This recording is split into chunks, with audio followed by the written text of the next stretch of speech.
Sir EC Sharmila గారికి వివేక కేసుకు సంబంధించి నోటీసులు పంపించింది సార్. అయితే 48 గంటల్లోగా తను ఎటువంటి రిప్లై కానీ ఇవ్వకపోతే ఎటువంటి నోటీసులు ఇవ్వకుండా యాక్షన్ తీసుకుంటామని చెప్తున్నారు. మరి ఈ నోటీసులు ఎందుకు పంపించింది? ఒకవేళ రిప్లై ఇవ్వకుంటే ఎటువంటి యాక్షన్ తీసుకునే ఛాన్సెస్ కనిపిస్తున్నాయి సార్?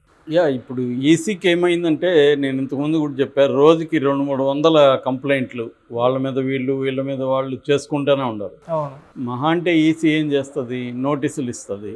నోటీసులు ఇచ్చినాక ఏం చేస్తారు? వీళ్ళేదో మేము అలా అనలేదు, మా ఉద్దేశం అది కాదు అని రిప్లై ఇస్తారు. దాంతో మ్యాక్సిమం వదిలేస్తారు.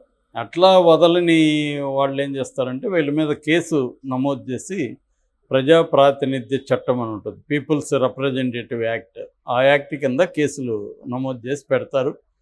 ఆ కేసులకు తిరుగుతూ ఉంటారు. మనం చూసాం కదా, ఇప్పుడు జయప్రద మీద అనేక సార్లు ఉత్తరప్రదేశ్లో కేసులు పెట్టి ఆమెకి రమ్మని నోటీసులు ఇచ్చినా వెళ్ళలేదు. చివరి కోర్టు 5 సార్లు ఇస్తే 5 సార్లు వెళ్ళాల. చివరికి అరెస్ట్ వారెంట్ ఇష్యూ చేస్తే కూడా ఈమె వెళ్ళలేదు. 2-3 సార్లు అరెస్ట్ వారెంట్ ఇష్యూ అయింది ఆమెకి. అవును.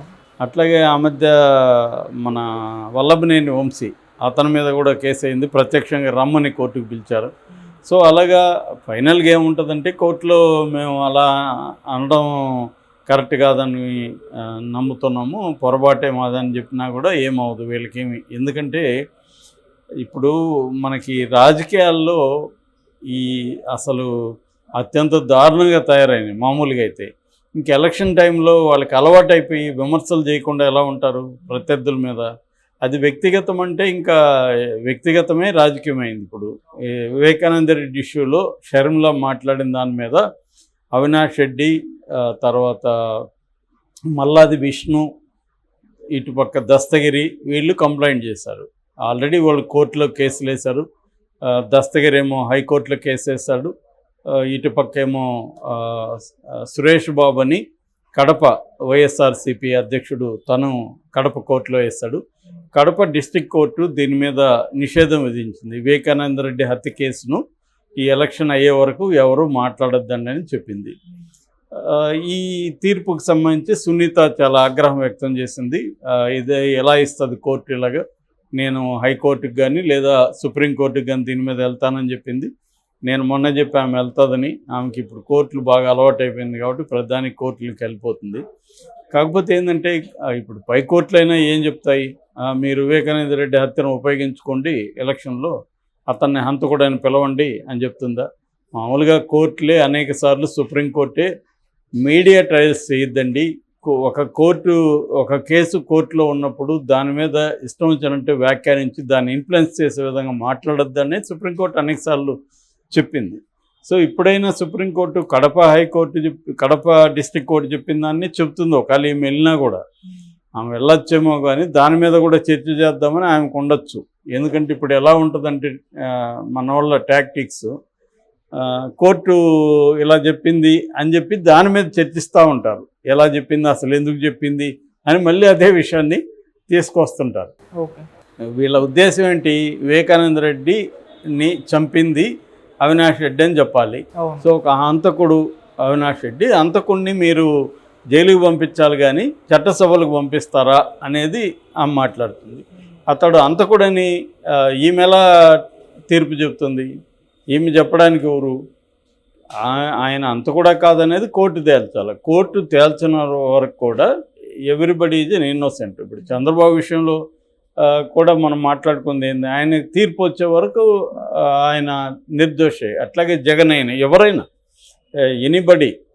సో ఇప్పుడు కవితని మన దోషాన్ని ఎవరు కూడా అనడానికి వీల్లేదు. సో ఇదంతా ఏంటంటే, కేసు పెట్టినంత మాత్రాన, కోర్టులో కేసు పెట్టిన మాత్రాన వాళ్ళు దోషులు కాదు. ఇప్పుడు జగన్ మీద 28 కేసులు ఉన్నాయి మొత్తంగా.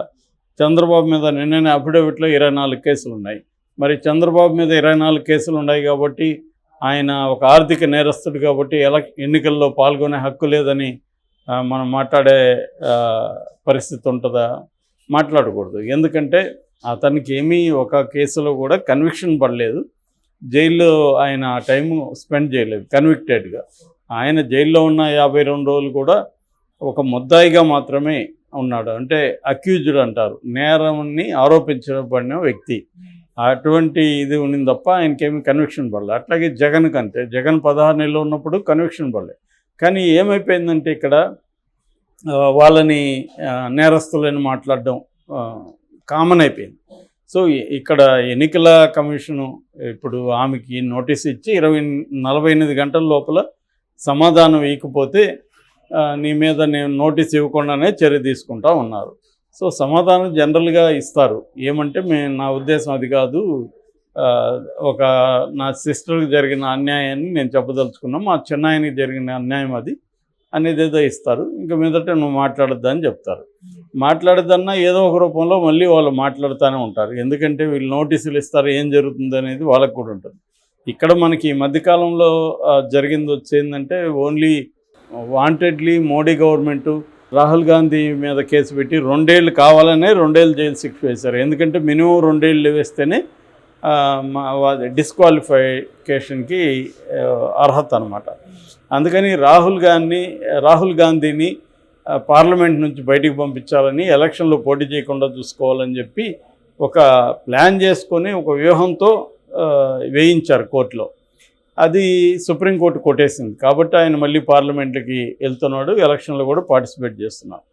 జనరల్గా అందరి మీద రాహుల్ గాంధీకి పడిన శిక్ష అందరికీ పడే అవకాశం ఉంది. రాహుల్ గాంధీ ఏమన్నాడు, మోడీ అనే పేరు పెట్టుకున్న వాళ్ళంతా దొంగలు, నీరవ్ మోడీ గురించి మన నరేంద్ర మోడీ గురించి అన్నాడు. అంతేగాని మోడీ అనేది ఒక కులం లేదు, కమ్యూనిటీ లేదు. ఎవడో వచ్చి నా మోడీలో అందరూ హర్ట్ అవుతున్నా ఉన్నాడు.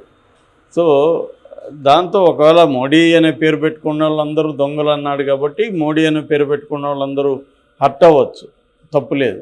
కానీ దానికి 2 ఏళ్ళు వేసేస్తే అలాగా అందరినీ మోడీ ఎంతమందిని తిడుతున్నాడు, అమిత్ షా ఎంతమందిని తిడుతున్నాడు. నిన్న కూడా బీజేపీ నాయకుడు ఒక ఆయన మోడీ కానీ గొప్ప నాయకుడు కాదని ఎవడన్నా అంటే వాడు దేశద్రోహి అన్నాడు. దేశానికి మోడీకి ఏం సంబంధం? సో ఇలాగా వాళ్ళు ఎంతమందిని మాట్లాడుతున్నారు. సో కాబట్టి ఎలక్షన్ టైంలో అందరూ మాట్లాడతారు. ఇక్కడ ఏంటంటే ఎలక్షన్ కమిషన్ కూడా వన్ సైడెడ్గా ఉంటుంది. ఎందుకు, ఎలక్షన్ కమిషనర్ని సెంట్రల్ లెవెల్లో 3 ఉంటే వాళ్ళు 3ని నియమించే అధికారం ఎవరికి ఉంది? మోడీ ఉన్న కమిటీకి ఉంది. ఎందుకంటే ఆ కమిటీలో 3 ఉంటారు, మోడీ, క్యాబినెట్ మినిస్టరు, ప్రతిపక్ష నాయకుడు. మెజారిటీ 2 కాబట్టి వీళ్ళిద్దరు ఎవరిని నియమిస్తే వాళ్ళే అక్కడ కమిషన్లు అవుతారు. కాబట్టి వాళ్ళు మోడీ మాట వింటారు ఫైనల్గా. ఇది జరుగుతూ ఉంది. దీని మీద సుప్రీంకోర్టులో కూడా ఉంది. అంటే ఇక్కడ ఏంటంటే ప్రైమ్ మినిస్టర్ చేతిలో అధికార కేంద్రీకరణ అనేది రోజు రోజుకి పెరుగుతుంది. అతను ఒక ప్రెసిడెంట్ లాగా బిహేవ్ చేస్తున్నాడు మోడీ. ఈ ఎలక్షన్లు గెలిచినాక నాకు తెలిసి ఇంకా కూడా రాష్ట్రాల అధికారాలన్నీ కట్ అయిపోతాయి. ఇట్లా వ్యవస్థల్ని నియమించే ఇది అంతా కూడా ఆయన చేతిలోనే ఉంటుంది. సో అన్ని వ్యవస్థలు మోడీ కంట్రోల్లోకి మెల్లమెల్లగా ఆల్రెడీ వెళ్ళిపోయినాయి చాలా వరకు, ఇంకా మిగిలినవి కూడా వెళ్ళిపోతాయి నెక్స్ట్. సో వెళ్ళిపోయినాక వాళ్ళకు అనుకూలంగానే ఉంటాయి. సో ఈ నోటీసులు ఇచ్చేది ఇవన్నీ కూడా ఏంటంటే ఊరికే డ్రామాలు తప్ప నిజమైన పవర్ అంతా కూడా మోడీ చేతుల్లోకి వెళ్ళిపోతుంది. ఇంకా డెమోక్రసీ అనేది ఒక డ్రామాగా ఉంటుంది. ఈ కాంటెక్స్ట్లో షర్మిలాకి ఇచ్చినా అందరికి ఇచ్చారు, జగన్కి ఇచ్చారు, చంద్రబాబుకి ఇచ్చారు, పవన్ కళ్యాణ్కి నోటీసులు ఇచ్చారు. ఎందుకంటే అందరూ కూడా మాట్లాడుతున్నారు, ఎవరు కూడా ఏమీ తగ్గట్లేదు. చంద్రబాబు మాట్లాడితే అతను జగన్ ఒక సైకో అన్నట్లేదా, అతను విధ్వంసకారు అన్నట్లేదా? అట్లాగే జగన్ కూడా చంద్రబాబుని ఈ మధ్య ఏదో కొత్త పేరు పెట్టాడు, పసుపుపతి అని. అంటే పసుపతి అనే ఒక విలన్ని గుర్తు చేసే విధంగా పసుపుపతి అని పిలుస్తున్నాడు, చంద్రముఖి అంటున్నాడు.